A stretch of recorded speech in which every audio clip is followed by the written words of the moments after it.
ഏറ്റവും കൂടുതൽ സമ്മാനത്തുക. നാളെ വീട്ടിൽ നടക്കാൻ പോകുന്നത് ലക്ഷങ്ങളുടെ കളിയാണ്. ലക്ഷയുദ്ധം എന്നാണ് ടാസ്കിൻ്റെ പേര്. ഇതുവരെയുള്ള മണി ടാസ്കുകളിൽ ഏറ്റവും കൂടുതൽ പ്രൈസ് മണി കിട്ടുന്ന ടാസ്ക്കാണ് ഇത്. പേര് പറയുന്നത് പോലെ തന്നെ ലക്ഷങ്ങളുടെ കളിയാണ് നാളെ നടക്കാൻ പോകുന്നത്. ഗെയിം എങ്ങനെയാണെന്ന് പറഞ്ഞു കഴിഞ്ഞാൽ ലിവിങ് ഏരിയയുടെ ഒരു വശത്തായിട്ട് അവരുടെയുള്ള എല്ലാ മത്സരാർത്ഥികളുടെയും ഫോട്ടോ പതിപ്പിച്ച ഓരോ ബ്ലോക്കുകളുണ്ടാകും. അത് ഓരോ പെഡസ്റ്റലിലാവും വെച്ചിട്ടുണ്ടാവുക.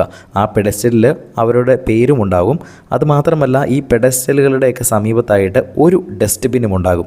അപ്പോൾ ബസർ ശബ്ദം കേട്ട് കഴിയുമ്പോൾ ആ പ്രൊമോയ്ക്കകത്ത് കാണിച്ചിരിക്കുന്നത് അവരവരുടെ ബ്ലോക്കുകൾ സംരക്ഷിച്ചുകൊണ്ട് തന്നെ അവിടെ ബാക്കിയുള്ള ബ്ലോക്കുകൾ, മറ്റുള്ളവരുടെ ആ ബ്ലോക്കുകൾ അവർ തട്ടിയെടുക്കാൻ ശ്രമിക്കുന്നതായിട്ടാണ് കാണിച്ചിരിക്കുന്നത്. എനിക്ക് തോന്നുന്നു മറ്റുള്ളവരുടെ ബ്ലോക്കുകൾ എടുത്ത ഒരു വേസ്റ്റ് ബിന്നിൽ ഇടുക എന്നതായിരിക്കണം ടാസ്ക്. അങ്ങനെ ഓരോ ബസർ ശബ്ദം കേട്ട് കഴിയുമ്പോഴും വേസ്റ്റ് ബിന്നിൽ ഇടുന്ന ആ ബ്ലോക്ക് ആരുടെയാണോ അവർ ആ ഒരു ഗെയിമിൽ നിന്നും ഔട്ടായി പൊയ്ക്കൊണ്ടിരിക്കും. അങ്ങനെ അവസാനം വരുന്ന ആളായിരിക്കും വിജയ്. അങ്ങനെ ആയിരിക്കുമെന്ന് തോന്നുന്നു. എന്തായാലും നമുക്ക് നോക്കാം. എല്ലാ ദിവസവും പ്രൊമോ അപ്ഡേറ്റുകൾ ലഭിക്കുന്നതിനായിട്ട് ചാനൽ ഒന്ന് സബ്സ്ക്രൈബ് ചെയ്യുക. വീഡിയോ ഇഷ്ടപ്പെട്ടാലൊന്ന് ലൈക്ക് ചെയ്യുക.